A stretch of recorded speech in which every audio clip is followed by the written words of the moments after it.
आज तो पानी एकदम बर्फ जितना ठंडा है, हाथ जमने को हो रहे हैं।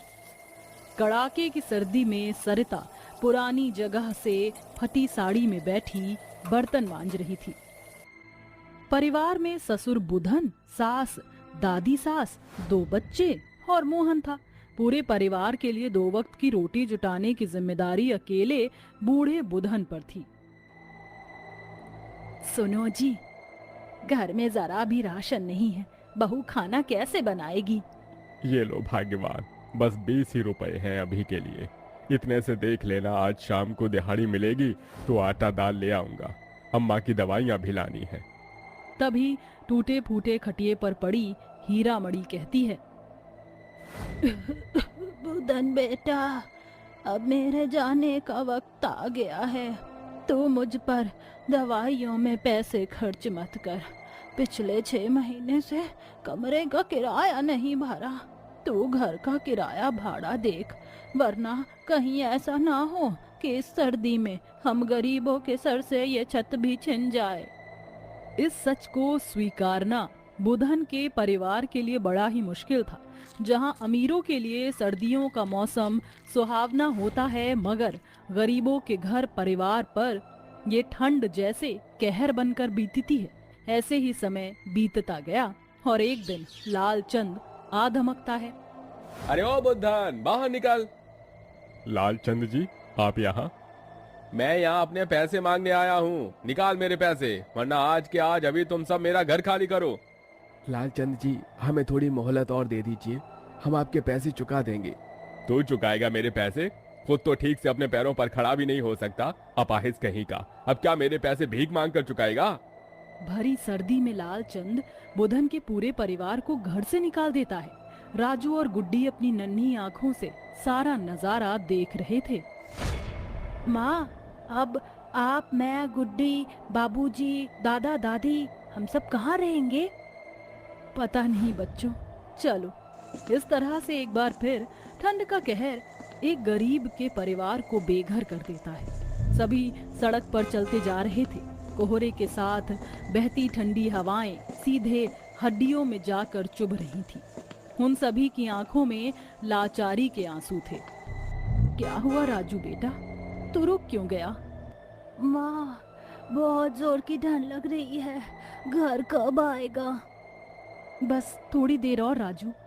देखते देखते पूरा दिन बीत जाता है, मगर उस गरीब परिवार के लिए ठिकाने की खोज अभी खत्म नहीं हुई। रात ढलते ही तेज बर्फबारी भी शुरू हो गई। हीरा मणि की हालत बिगड़ती गई। वह फुटपाथ पर ठंड में पड़ी थी।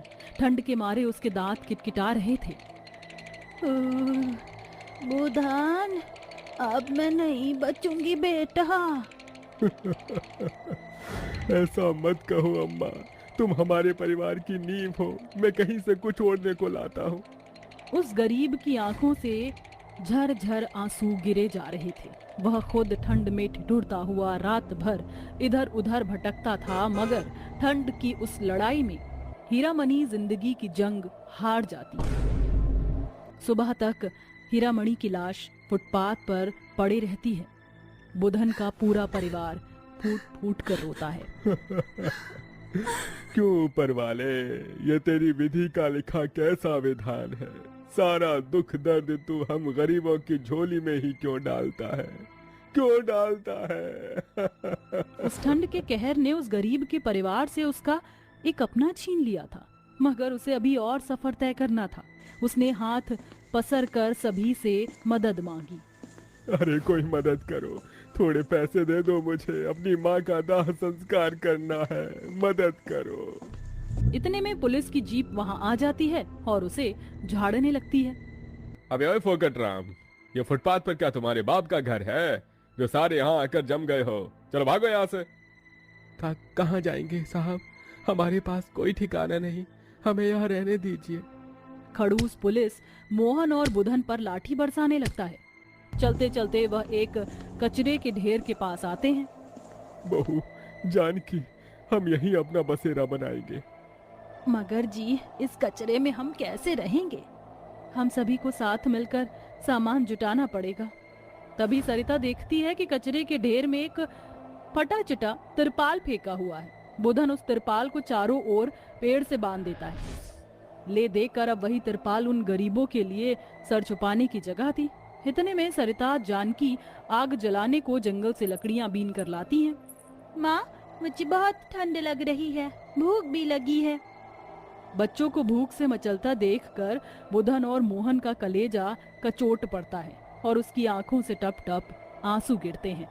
मेरे बच्चों, अपने गरीब दादा को एक दिन और दे दो, कल मैं दाना पानी कहीं से भी ले आऊंगा। भूख रोटी की कीमत एक गरीब से भला कौन जान सकता है। सभी रात भर ठंड से कांपते हुए उस तिरपाल में काटते हैं, मगर आधी रात बहुत तेज बर्फबारी होती है। ठंड 3 गुना बढ़ जाती है। ये ठंड तो खून जमा देने वाली है, अब क्या करेंगे? पाल के नीचे भी ठंड से आड़ नहीं ली जा रही। जानकी, अगर इस ठंड में हमें जिंदा रहना है तो हम सभी को झोपड़ी बनानी होगी। माँ, ठंड लग रही है, कुछ ओढ़ने को दो ना। क्या दूं मेरे बच्चों, यहाँ ओढ़ने को कुछ भी नहीं है।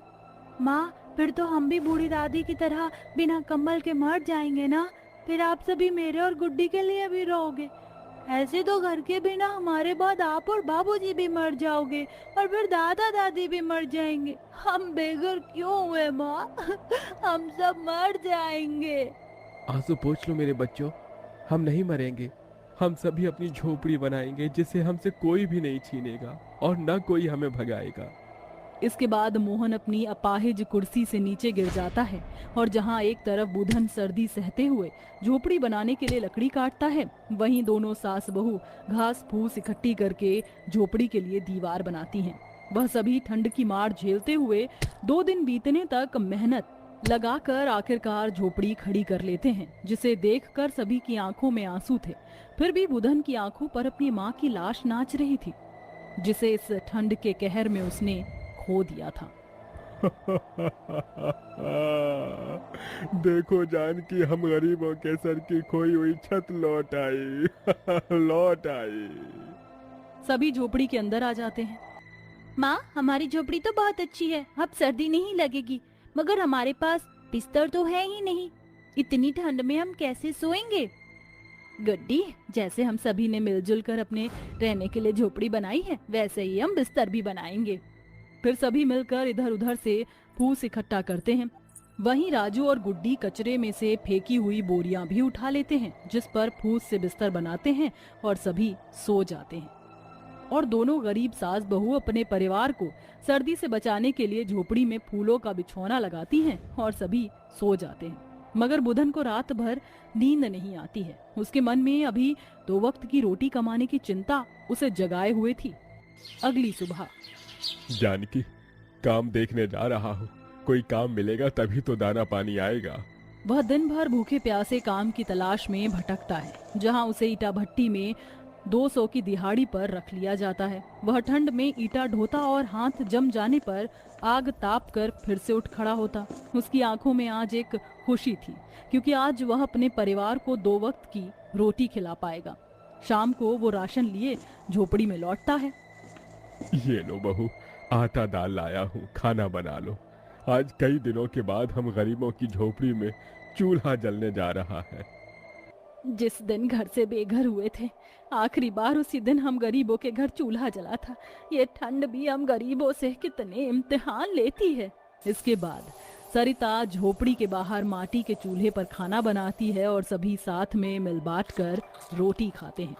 वहीं अब गरीब बूढ़े बुधन की मदद करने के लिए दोनों सास बहू सड़क बनाने के सीमेंट बालू ढोने में मजदूरी करके 100-200 कमा कर लाती हैं, जिसे वह अपने परिवार के लिए कंबल और गर्म कपड़े खरीद कर लाती हैं। अब उस गरीब परिवार के पास ठंड में रहने के लिए झोपड़ी, पहनने के लिए कपड़े और खाने के लिए 2 वक्त की रोटी थी, मगर इसके बदले बुधन को बड़ी कीमत चुकानी पड़ी थी।